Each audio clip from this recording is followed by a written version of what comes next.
and welcome to SPMIS Academy. Today we will analyze important newspaper articles of 5th March 2021. Please note you can download the PDF version of today's newspaper analysis by clicking the link given in the comment section. You can download the PDF version of January 2021 magazine from our website spmisacademy.com. You can also join our WhatsApp group through the link given in the description section for more study materials. This is the list of the topics that we will be covering from today's newspaper, and the first article is taken from editorial segment. It is about reservation in private jobs, and this topic is important from our syllabus paper 3 Indian polity point of view. So सबसे पहले current development देखते हैं। देखिए, हरियाणा सरकार ने फैसला लिया है कि अपने स्टेट के अंदर जो प्राइवेट सेक्टर के जॉब्स हैं उनमें भी 75% रिजर्वेशन वो प्रोवाइड करेंगे लोकल कैंडिडेट्स को। तो जो हरियाणा के लोग हैं, हरियाणा की डोमिसाइल जिनको अवेलेबल है, वहाँ के हरियाणा के प्राइवेट सेक्टर के जॉब्स भी 75% तक उनके लिए रिजर्व होंगी। हाँ, एक कैटेगरी भी रखी गई है कि 50,000 तक की जॉब या उससे नीचे की जॉब इसके अंदर होगी, उससे ज़्यादा की जॉब्स के लिए ये कैटेगरी नहीं है, ये रिक्वायरमेंट नहीं है। और इसके लिए कानून भी पास कर दिया गया है। इसका नाम है the Haryana state employment of local candidates act 2020, और अब इस कानून को हरियाणा असेंबली से पास कर दिया गया है and now this law is ready for implementation. हर एक फॉर्मल सेक्टर में जहाँ जो भी कंपनी हो, सोसाइटी हो, ट्रस्ट हो, जहाँ पे 10 या 10 से ज़्यादा एम्प्लॉयज़ हैं, उन सबको ये नॉर्म अब फॉलो करना है। तो ये हरियाणा सरकार अभी लेकर के आई है। उसके अलावा तेलंगाना सरकार भी इसी तरीके का प्रोविज़न लेकर के आई थी पिछले साल, जब लगभग 60% सीटें उन्होंने स्किल्ड सेक्टर में और 80% सीटें उन्होंने अनस्किल्ड सेक्टर के लिए रिजर्व कर दी थी फॉर लोकल्स। अभी ये तेलंगाना सरकार का ये जो डिसीजन है that is being pending in the court, वहाँ पे इस पर डिस्कस किया जा रहा है। आंध्र प्रदेश भी इसी तरीके का प्रोविज़न लेकर के आया था 2019 में, जहाँ पे वो लोकल्स के लिए वो सीटें कुछ रिजर्व की गई थी। लेकिन फिर आंध्र प्रदेश हाई कोर्ट ने कहा कि this reservation for the locals in private sector jobs prima facie appears unconstitutional. मतलब ऊपर से तो देख के अनकॉन्स्टिट्यूशनल लग रहा है, लेकिन अभी भी मैटर कंसिडर कर रहा है आंध्र प्रदेश हाई कोर्ट। अभी फाइनल डिसीजन आना बाकी है। तो मुद्दा ये है कि कई सारे स्टेट्स हैं, तेलंगाना, आंध्र प्रदेश, यहाँ हरियाणा, पिछले साल मध्य प्रदेश ने भी कहा था कि वो इस तरह का कानून लेकर के आएंगे जहाँ पे वो अपने स्टेट के अंदर की सारी गवर्नमेंट जॉब्स रिजर्व कर देंगे वहाँ के लोकल्स के लिए। तो मतलब इस तरह के कई सारे प्रोविजंस हाल फिलहाल में डिस्कस हो रहे हैं। अभी करेंटली हम फोकस कर रहे हैं हरियाणा सरकार के इस फैसले पे, जहाँ पे 75% तक प्राइवेट सेक्टर के जॉब्स जिनकी सैलरी 50,000 या उससे कम है उसको रिजर्व कर दी गई है लोकल कैंडिडेट्स के लिए, हरियाणा के डोमिसाइल लोगों के लिए। तो अब इसमें मुद्दे क्या क्या हैं, व्हाट आर द कंसर्न्स। देखिए, सबसे पहला क्वेश्चन है of domicile reservation in private jobs. देखिए, एजुकेशन सेक्टर में तो नॉर्मली डोमिसाइल का कोटा चलता रहा है। डोमिसाइल मतलब कि अगर आप किसी एक पर्टिकुलर लोकेलिटी को बिलोंग करते हैं, मतलब आप आसाम के हैं, तो आपको आसाम के अंदर आपको एजुकेशन इंस्टीट्यूशंस में एडमिशन के लिए आपको प्रायोरिटी दी जाएगी। तो मतलब domicile provision in admission in education institution is quite normal in our country. लेकिन एम्प्लॉयमेंट सेक्टर के लिए डोमिसाइल क्राइटेरिया को इन जनरल एक्सटेंड नहीं किया जाता है। कोर्ट्स ने अभी तक अलाउ इनको नहीं किया है। लेकिन उससे बड़ी बात है that can we actually force private sector to comply for reservation policy. देखिए, भारत सरकार या स्टेट गवर्नमेंट्स अपनी नौकरियों में, सरकारी नौकरियों में रिजर्वेशन दें, वो एक अलग बात है। लेकिन क्या प्राइवेट सेक्टर को फोर्स किया जा सकता है कि वो भी रिजर्वेशन प्रोवाइड करें? अगर हम आर्टिकल 16 सब क्लॉज 4 को देखें तो ये कहता है that The right to equality in public employment does not prevent the state from making any provisions for the reservation of appointments or posts in favor of any backward class of citizen which in the opinion of state is not adequately represented in the service under the state। इस बात का ध्यान देंगे। तो देखिए, आपको article 16 पता है। आर्टिकल 16(1) says कि the state shall not discriminate only on the basis of religion, race, caste, sex, descent and place of birth as far as public employment is concern. मतलब जब भी सरकारी नौकरी की बात होगी तो उसमें रिलीजन, रेस, कास्ट, सेक्स या प्लेस ऑफ बर्थ के बेसिस पर कोई डिस्क्रिमिनेशन नहीं किया जाना चाहिए इन जनरल। लेकिन उसी आर्टिकल में सब क्लॉज 4 में लिखा हुआ है, आर्टिकल 16 सब क्लॉज 4 में, कि अगर किसी एक पर्टिकुलर स्टेट गवर्नमेंट को ऐसा लगता है कि वहाँ के लोकल लोगों को, उसमें भी लोकल के अंदर कुछ एक पर्टिकुलर कम्युनिटी में बहुत ज़्यादा बैकवर्डनेस है, तो उनके लिए कुछ स्पेशल प्रोविज़न, स्पेशल रिजर्वेशन लाया जा सकता है। As far as public employment is concern, मतलब सरकारी नौकरियों का जहाँ तक सवाल है, उनमें रिजर्वेशन लाया जा सकता है फॉर बैकवर्ड कम्युनिटी, अगर स्टेट गवर्नमेंट को लगता है कि कुछ एक कम्युनिटी पिछड़ रहे हैं। लेकिन constitution has no manifest provision for private employment reservation. हमारा कॉन्स्टिट्यूशन कहीं भी सीधा सीधा ये नहीं कहता है कि सरकारें प्राइवेट कंपनियों को फोर्स कर सकती हैं, बोल सकती हैं कि आपको अपने यहाँ पे रिजर्वेशन देना है। तो फिर ज़रा देखते हैं कि आखिर कौन से ग्राउंड पे हरियाणा सरकार ये कानून लेकर के आई है। What are the arguments for Haryana government behind this law. तो सबसे पहले तो आर्ग्यूमेंट है कि अब सरकारी नौकरियां वैसे भी बहुत कम हो गई हैं, there are very few public sector jobs. तो due to its miniscule proportion, अगर सिर्फ सरकारी नौकरियों में अगर रिजर्वेशन रखा जाए तो फिर उस रिजर्वेशन का कोई फ़ायदा नहीं होगा। प्राइवेट नौकरियां ज़्यादा हैं, सरकारी नौकरियां वैसे भी कम हैं। और ख़ासकर अगर आप हरियाणा की बात करो तो हरियाणा के अंदर अनएम्प्लॉयमेंट बहुत ज़्यादा रहा है। देखो ये ब्लू कलर से रिप्रेजेंट किया गया है unemployment rate in overall India, in general India, जबकि हरियाणा का अनएम्प्लॉयमेंट रेट आप देखो इंडिया के एवरेज से कहीं ऊपर चल रहा है। जब लॉकडाउन का टाइम था उस टाइम में तो अनएम्प्लॉयमेंट रेट उनका 43% तक पहुंच गया था। अभी भी देखो उनका अनएम्प्लॉयमेंट रेट लगभग 26% के आसपास है, जो बहुत ज़्यादा है। अनएम्प्लॉयमेंट रेट 26% के आसपास का मतलब ये है कि जो वर्किंग एज पॉपुलेशन है 16 to 64, उस पॉपुलेशन के अंदर भी 26% ऐसे लोग हैं जिनको कोई काम नहीं है। तो ये काफ़ी ज़्यादा है अनएम्प्लॉयमेंट रेट। वो लोग जो नौकरी ढूंढ रहे हैं बट फिर भी उनको कोई नौकरी नहीं मिल रही है, वो रेट भी काफ़ी ज़्यादा है इन हरियाणा। तो हरियाणा के अंदर बोल रहे हैं, सरकार ने आर्गूमेंट किया है कि भाई हमारे यहाँ तो सरकारी नौकरी वैसे भी कम है और अनएम्प्लॉयमेंट रेट काफ़ी ज़्यादा है, और यही कारण है कि हमने ये रिजर्वेशन पॉलिसी प्राइवेट सेक्टर के लिए भी अप्लाई किया है। और as far as private companies का सवाल है कि क्या उनके ऊपर रिजर्वेशन पॉलिसी इम्पोज की जा सकती है, तो सरकार का कहना है कि देखिए प्राइवेट कंपनियां भी पब्लिक इंफ्रास्ट्रक्चर का फ़ायदा उठाती हैं, जैसे रोड का, रेलवे का। प्राइवेट कंपनियां भी सरकार के जो सरकारी बैंक हैं उनसे सस्ते दामों पे लोन लेती हैं, उनको टैक्स की छूट दी जाती है, उनको कई दफ़ा सब्सिडी दी जाती है। तो मतलब दूसरे शब्दों में कहा जाए तो सरकार और सोसाइटी प्राइवेट कंपनियों के लिए बहुत कुछ करती है, और इसके कारण प्राइवेट कंपनियों को भी सोसाइटी के लिए कुछ करना चाहिए। और ये जो डिमांड है कि सोसाइटी के अंदर जो लोकल लोग हैं उनके लिए रिजर्वेशन दी जाए, ये जेन्युइन डिमांड है and private sector should fulfil this demand.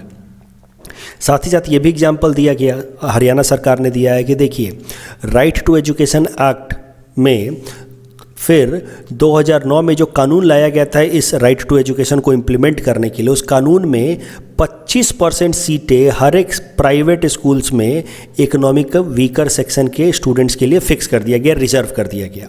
तो बोले देखिए वहाँ पे भी तो प्राइवेट स्कूल को आपने कह रखा है कि 25% सीटें आपके यहाँ पे गरीब बच्चों के लिए होगा, तो क्यों नहीं हम प्राइवेट कंपनियों को कह सकते हैं कि 75% सीटें वहाँ के लोकल लोगों के लिए होगा। तो मतलब प्राइवेट सेक्टर बिल्कुल रिजर्वेशन से दूर नहीं है, प्राइवेट सेक्टर को भी रिजर्वेशन के पॉलिसीज़ इम्प्लीमेंट करानी चाहिए, और ऐसा ऑलरेडी किया जा चुका है as far as right to education act is concern. ऐसा आर्गुमेंट दिया है हरियाणा सरकार ने। अब देखते हैं नेचुरली ये जो हरियाणा सरकार का फैसला, इसको सुप्रीम कोर्ट में चैलेंज किया जाएगा और उसके बाद देखेंगे कि सुप्रीम कोर्ट का क्या फैसला आएगा इसके ऊपर। पहले भी सुप्रीम कोर्ट इन तरह के मामलों में अपना ओपिनियन साफ साफ बता चुकी है। For example doctor Pradeep Jain versus union of India case of 1984 में साफ साफ सुप्रीम कोर्ट ने कहा था कि reservation for locals this kind of policy would be unconstitutional. Sunanda Reddy versus state of Andhra Pradesh वाले केस में भी सुप्रीम कोर्ट का इसी तरीके का कुछ फैसला था। देखिए उसमें हुआ क्या कि आंध्र प्रदेश स्टेट गवर्नमेंट ने एक पॉलिसी लाई जिसमें वो 5% एक्स्ट्रा मार्क्स दे रहे थे उन कैंडिडेट्स को जिन्होंने तेलुगु को as a medium of instruction ले रखा है, जिन्होंने अपनी बेसिक पढ़ाई तेलुगु में की थी। तो सुप्रीम कोर्ट ने कहा कि इस तरीके से तो आप लोकल्स को प्रमोट कर रहे हैं, लोकल्स को आप एडवांटेज दे रहे हैं, और इस प्रोविज़न को भी सुप्रीम कोर्ट ने स्ट्राइक डाउन कर दिया। तो मुद्दा ये है कि अभी तक तो सुप्रीम कोर्ट का इसी तरीके का प्रोविज़न रहा है कि नौकरियों के लिए, सरकारी नौकरियों के लिए या प्राइवेट नौकरियों के लिए आप लोकल लोगों को कोई एडिशनल बेनिफिट नहीं दे सकते। लेकिन आप भी बताइए, क्योंकि एक बर्निंग इशू है, आप भी अपना ओपिनियन कमेंट सेक्शन में लिख के बता सकते हैं कि क्या मान लीजिए जो आसाम की नौकरियां हैं, क्या वो नौकरियां सिर्फ असमीज लोगों के लिए रिजर्व रखनी चाहिए या 75% या 80% रिजर्व रखनी चाहिए असमीज लोगों के लिए, या नहीं रखनी चाहिए। लेकिन देखिए इसमें नुकसान कैसा होगा वो स्टेट्स को जहाँ पे इंडस्ट्रीज़ कम है, जैसे कि आसाम में, बिहार में।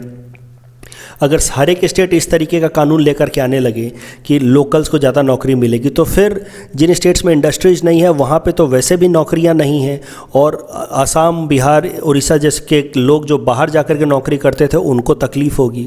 तो मुद्दा यही है कि क्या लोकल्स के लिए सीटें रिजर्व होनी चाहिए या नहीं होनी चाहिए। It's going to be a bigger debate in coming days. Private sector में ऐसा कराना चाहिए या नहीं कराना चाहिए, ये चीज़ें अब आने वाले टाइम में काफ़ी ज़्यादा डिस्कस होने वाली हैं। आप भी अपना ओपिनियन बता सकते हो इन कमेंट सेक्शन।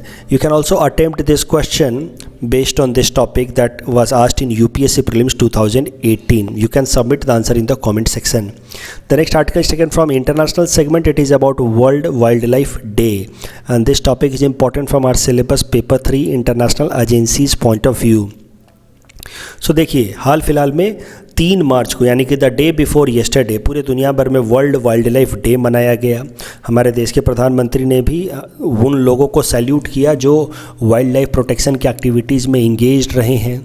तो अब ज़रा समझते हैं वर्ल्ड वाइल्ड लाइफ डे के बारे में। देखिए उसके पहले वर्ल्ड वाइल्ड लाइफ डे तो मैंने आपको बता दिया 3 मार्च को मनाया जाता है। इस साल वर्ल्ड वाइल्ड लाइफ डे के अवसर पर भारत सरकार ने फैसला लिया कि फिशिंग कैट्स को कंजर्व करने के लिए वो एक स्पेशल स्कीम चलाएंगे। फिशिंग कैट्स का जो पॉपुलेशन, जो चिलिका लेक के आसपास का जो पॉपुलेशन है फिशिंग कैट का, चिलिका लेक जो एशिया का सबसे बड़ा ब्रैकिश वाटर या सैल्टी वाटर लेक है उड़ीसा के अंदर, उसके एरिया के आसपास, चिलिका लेक के आसपास फिशिंग कैट की पॉपुलेशन अच्छी खासी है। और इस वर्ल्ड वाइल्ड लाइफ डे पे फैसला लिया गया है कि चिलिका लेक के आसपास जो फिशिंग कैट हैं उनकी पॉपुलेशन को कंजर्व करने के लिए एक स्पेशल स्कीम चलाई जाएगी। तो एक बार फिशिंग कैट्स के बारे में समझ लेते हैं, फिर आगे चलेंगे। देखिए फिशिंग कैट्स आप देख सकते हैं, कैट ही है, ये बिल्ली ही है, लेकिन इसकी साइज़ थोड़ी ज़्यादा होती है। It is about twice the size of the normal house cat and it's nocturnal, मतलब ये रात को ज़्यादा एक्टिव रहता है, दिन में सोते रहता है। और इसका नाम फिशिंग कैट इसलिए क्योंकि ज़्यादातर ये पानी वाले एरिया में रहता है, पानी वाले एरिया के आसपास में रहता है, और ये मछलियों को, फ्रॉग्स को, क्रस्टेशियंस को, स्नेक्स को, बर्ड्स को पकड़ के खा जाता है, और ये सालों भर ब्रीड कर सकता है। ये सब पॉइंट्स आपको देख करके इनसिग्निफिकेंट लग रहे होंगे, लेकिन यूपीएससी में पूछ लिए जाते हैं। So fishing cat can breed all round the year and it naturally lives around water bodies. और इसकी IUCN रेड लिस्ट में कैटेगराइजेशन है वल्नरेबल कैटेगरी की। साइट्स में इसकी कैटेगराइजेशन है अपेंडिक्स 2। तो साइट्स में अपेंडिक्स 2 का क्या मतलब होता है ये अगली स्लाइड्स में हम देख लेंगे। Indian wild life protection act में इसको शेड्यूल 1 का प्रोटेक्शन मिला है, मतलब हाईएस्ट लेवल ऑफ प्रोटेक्शन मिला है। अब वर्ल्ड वाइल्ड लाइफ डे के बारे में समझते हैं, जो 3 मार्च को मनाया गया, जिस कॉन्टेक्स्ट में फिर ये फिशिंग कैट्स के लिए कंजर्वेशन स्कीम लाई गई। तो वर्ल्ड वाइल्ड लाइफ डे 2013 से मनाया जा रहा है। यूनाइटेड नेशंस की जनरल असेंबली की एक मीटिंग थी बैंकॉक के अंदर इन थाईलैंड, जहाँ पे प्रपोज किया थाईलैंड ने कि 3 मार्च को वर्ल्ड वाइल्ड लाइफ डे की तरह मनाया जाए। 3 मार्च का इम्पोर्टेंस क्या है वो भी समझ लीजिए। 1973 में इसी दिन 3 मार्च को ही साइट्स, यानी कि एक इंटरनेशनल एग्रीमेंट है known as convention on international trade in endangered species in wild life flora and fauna, इस इंटरनेशनल एग्रीमेंट को अडॉप्ट किया गया, मतलब इसके प्रोविजंस को एक बार के लिए एक्सेप्ट किया गया और बाद में इस पर वोटिंग हुई और फाइनली इसको इम्प्लीमेंट किया गया 1975 में। तो मुद्दा यह है कि CITES one international agreement for protection of biodiversity across the world and protection against illegal international trade for wild life floras and faunas, इसको अडॉप्ट किया गया था 3 मार्च और 1973। और यही कारण है कि 3 मार्च 1973 बायोडाइवर्सिटी पॉइंट ऑफ व्यू से एक इम्पॉर्टेंट डेट रह गया। और फिर 2013 के यूनाइटेड नेशन जनरल असेंबली में फैसला लिया गया कि इसको हम लोग वर्ल्ड वाइल्ड लाइफ डे की तरह मनाएंगे। और 2021 में जो वर्ल्ड वाइल्ड लाइफ डे हम मना रहे हैं, इसका थीम है forests and livelihoods sustaining people and planet.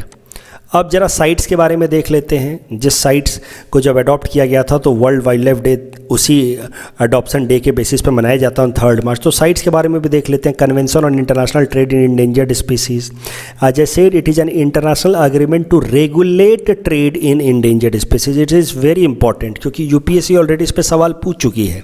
और यूपीएससी ने क्या लिख के दिया था कि it is an international agreement that bans trade in endangered species. ये गलत होगा, ये बैन नहीं करता है, रेगुलेट करता है। मतलब इंडेंजर्ड स्पीसीज के अंदर जो ट्रेड है, इंडेंजर्ड स्पीसीज का जो ट्रेड है उसको पूरी तरह से ये बंद नहीं कराता, बैन नहीं करता है, लेकिन उस पर कुछ रिस्ट्रिक्शन रखता है। It was adopted, its provisions were adopted in 1973 on 3 March. It was finalized on 1975। India joined it as a member in 1976। इस साइट्स के अंदर 3 तरह के कैटेगराइजेशन किए गए हैं फ्लोराज एंड फौनाज के। अपेंडिक्स 1 में उन फ्लोराज एंड फौनाज को रखा गया है who are under threat of extinction, और उनकी इंटरनेशनल ट्रेड परमिटेड नहीं है। Only in some special circumstances with special approval international trade could be conducted, otherwise not.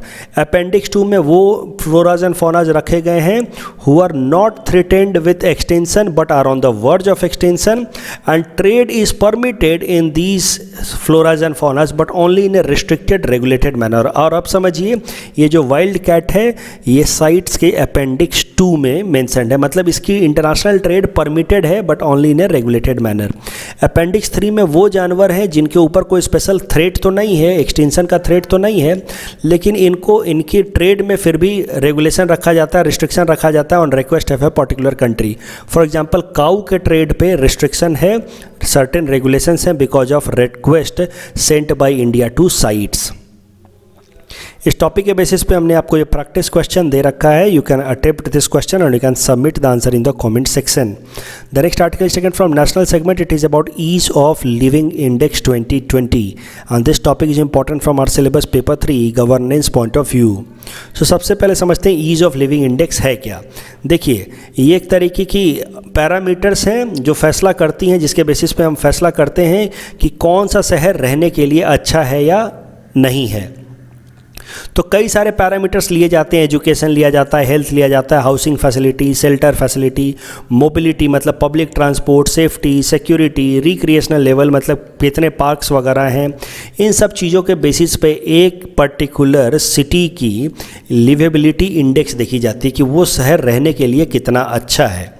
लेकिन एक और बात पीटी पॉइंट ऑफ व्यू से आप ध्यान रखना कि ये जो तमाम फैक्टर्स हैं इनका वेटेज बस 70% है, जबकि रिमेनिंग 30% वेटेज है सिटीजन परसेप्शन का, कि लोग क्या सोचते हैं कि ये शहर कितना अच्छा है। तो कुछ क्वांटिफाइबल मॉनिटरेबल पैरामीटर्स हैं जैसे housing, mobility, transportation, safety, security, उन सब का वेटेज 70%, बाकी लोगों का ओपिनियन लिया जाता है और लोगों का ओपिनियन के बेसिस पर 30% वेटेज है। और ओवरऑल फिर ease of living index publish होती है और उस इंडेक्स के बेसिस पे हर एक सिटी को एक स्कोर दिया जाता है और उस स्कोर के बेसिस पे रैंकिंग पब्लिश होती है कि कौन सा शहर सबसे अच्छा है रहने के लिए, कौन उतना अच्छा नहीं है। और जो रैंकिंग है ease of living index ranking, it is published by union ministry of housing and urban affairs. और यही रैंकिंग हाल फिलहाल में पब्लिश हुई है, ease of living index ranking of 2020, जिसके हिसाब से Bangalore has been found the most livable city with a score of living index 66.70 and followed by Pune having a score of 66.27। और ये जो बेंगलुरु टॉप पे आया है that is in category having more than 1 million population. अगर 1 million population से कम वाले cities की बात की जाए तो उसमें सबसे ऊपर शिमला है, followed by Bhubaneswar. Please attempt this question based on this topic. The next our topic is taken from economy segment. It is about America imposing anti-dumping duty over India. This topic is important from our syllabus paper 4 Indian economy point of view. So सबसे पहले समझते हैं कि ये dumping क्या चीज़ होती है। देखिए, dumping is defined as a term in international trade with it is when a country or a company exports a product at a price that is lower in foreign importing market than the price in the exporters market. इस figure की मदद से समझिए, आराम से हम समझ जाएंगे कि डंपिंग क्या चीज़ होती है। देखिए, चाइना के अंदर मान लीजिए स्टील का दाम जो एक चाइनीज़ कंपनी है अपने यहाँ पे स्टील बनाती है चाइना के अंदर, और वो चाइना के अंदर ये स्टील वो बेच रही है 1000 रुपये पर टन में। ठीक है, मान लीजिए जो भी उनकी चाइनीज़ करेंसी युआन को कन्वर्ट किया रुपये में, तो पता चला कि जो अपने देश में वो कंपनी स्टील बना करके बेच रही है 1000 रुपये पर टन में, और वही स्टील जब वो इंडिया में एक्सपोर्ट कर रहा है तो वो 800 रुपये पर टन में बेच रहा है। इसका मतलब क्या है कि जो उसका बनाने का खर्चा है, जो उसका लागत है, फैक्टर कॉस्ट है, उससे भी सस्ता वो इंडिया में बेच रहा है। और इसके पीछे एक कारण हो सकता है कि चाइनीज सरकार इस कंपनी को सब्सिडी दे रही हो कि भाई इंडिया में तुम सस्ता बेचो, 800 रुपये में बेचो, जो बाकी का 200 रुपया डिफरेंस है वो हमसे ले लेना। और सब्सिडीज़ इसलिए दी जाती हैं ताकि दूसरे देशों में इस प्रोडक्ट की प्राइस कम हो जाए, बहुत कम हो जाए। इससे बाकी जो उस देश के जो लोकल स्टील मैन्युफैक्चरर्स थे, फॉर एग्जांपल इस केस में 1000 रुपये का स्टील था, चाइना ने बनाया, अपने देश में 1000 रुपये में बेच रहा था, इंडिया में वो 800 रुपये में बेच रहा है, बाकी 200 रुपये चाइनीज सरकार से मिल जा रहा है उसको। तो जब ये सस्ता बेचेगा इंडिया में, तो इंडिया की जो स्टील बनाने वाली कंपनियाँ हैं धीरे धीरे वो बंद होने लगेंगी। मार्केट ये कंपनी जो चाइना की कंपनी है वो कैप्चर कर लेगा। तो इससे फिर लोकल इंडस्ट्रीज़ को नुकसान होता है, और जब लोकल इंडस्ट्री धीरे धीरे बंद हो जाते हैं तो फिर ये स्टील इंडस्ट्री वाले अपना दाम बढ़ाना शुरू करते हैं। और इसी को कहते हैं हम लोग डंपिंग। मतलब अपने देश में जो दाम है उससे सस्ते दाम में बाहर के देश में बेचने को हम कहते हैं dumping in another country. It is done with an objective of capturing the market of that other country. और फिर डंपिंग को रोकने के लिए एंटी डंपिंग ड्यूटी लगाया जाता है। इस केस में एंटी डंपिंग ड्यूटी ऐसा हो सकता है कि चाइना के अंदर का 1000 रुपये का माल चाइना 800 रुपये में बेच रहा था, 200 रुपये सब्सिडी दे रहा था। भारत सरकार इस पर टैक्स लगा सकती है 400 रुपये का कि ठीक है 800 रुपये में बेचो, हमें इंपोर्ट ड्यूटी भर दो 400 रुपये पर टन, तो फिर से इसकी दाम हो जाएगी 1200 रुपये पर टन। तो ये होता है डंपिंग से बचने के लिए एक तरीका अपनाया जाता है, एंटी डंपिंग ड्यूटी। अभी करंट न्यूज़ ये है कि यूनाइटेड स्टेट्स के डिपार्टमेंट ऑफ कॉमर्स ने कहा है कि दुनिया के 18 ऐसे देश हैं इंक्लूडिंग इंडिया जो अमेरिका के अंदर स्टील डंप कर रहे हैं, और इन सारे देशों पे एंटी डंपिंग ड्यूटी लगाई जाएगी आने वाले टाइम पे। तो अब ये न्यूज़ अपने आप में बहुत इंपॉर्टेंट नहीं है, लेकिन ये पूरा का पूरा आर्टिकल मैंने इसलिए लिया ताकि मैं आपको डंपिंग का कॉन्सेप्ट समझा सकूं। The next article second from Assam segment, it is about Himalayan serow seen in Assam. This topic is important from our syllabus paper 6 Assam biodiversity point of view. So news काफ़ी सरल है। हिमालयन सेरो एक तरीके का जानवर है that was seen in Manas tiger reserve in Assam. अब Himalayan sero इस साल काफ़ी न्यूज़ में रहा है अलग अलग कारणों से, इसलिए हो सकता है कि आने वाले पीटी एग्जाम में इससे सवाल पूछ लिया जाए। तो हिमालयन सेरो के बारे में एक बार फिर देखते हैं। ये एक तरीके का ऐसा जानवर है जो गोट, डंकी, काऊ, पिग इन सब का क्रॉस है, मतलब इन सब के फीचर्स इसके अंदर आपको दिखेंगे। इट इज़ हर्बीवोरस, मतलब ये घास फूस खाता है, और IUCN रेड डाटा बुक में ये वल्नरेबल है। ये इंपॉर्टेंट है, इसी कारण से ये न्यूज़ में था क्योंकि 2020 के नवंबर तक ये नियर थ्रेटेंड कैटेगरी में था, लेकिन अभी इसकी स्टेटस को अपग्रेड करके वल्नरेबल में डाला गया। और यही कारण है कि ये इंपॉर्टेंट है, न्यूज़ में भी है और आने वाले एग्जाम में पूछा जा सकता है। वाइल्ड लाइफ प्रोटेक्शन एक्ट में इसकी कैटेगरी है शेड्यूल 1, साइट्स में इसकी कैटेगरी है appendix 1।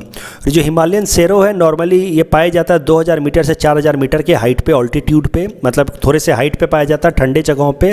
It is found in central western Himalayas. It is found in eastern, central and western Himalayas, but generally it is not found in trans Himalayas क्योंकि वहाँ पे बहुत सर्दी होती है। In our segment, most probable PT topics for upcoming APSC, today we'll cover topic number 455 to 457. Topic number 455 is about Lachit Divas. It is celebrated on 24th November every year in Assam. Please attempt this question based on this topic. Topic number 456 is about Assam Divas. It is a regional public holiday in Assam, celebrated on 2nd December each year. It is also known as Sukafa Divas. On this holiday, it commemorates the advent of the first king of Ahom kingdom in Assam. Please attempt this question based on topic number 456. Topic number 457 is about Buxa district. Buxa district was created out of Borpeta, Nalbari and Kamrup district. Please attempt question number 457 that is based on this topic. You can submit the answer in the comment section. This is the answer of question number 452 to 454 that we had given in yesterday's newspaper analysis. Today's question can be attempted by students and you can submit the answer in the comment section. We will be sharing answer of these questions in tomorrow's newspaper analysis. कल जो हमने practice question दिया था उसका answer देख लेते हैं। Extended producers responsibility could be seen in e-waste management handling rules of 2016. So the correct answer is option C. Al Dhafra air base is in UAE, जहाँ पे अभी एयरफोर्स एक्सरसाइज चल रही है. And right to vote is actually a constitutional right seen in article 326. So the correct answer will be option C.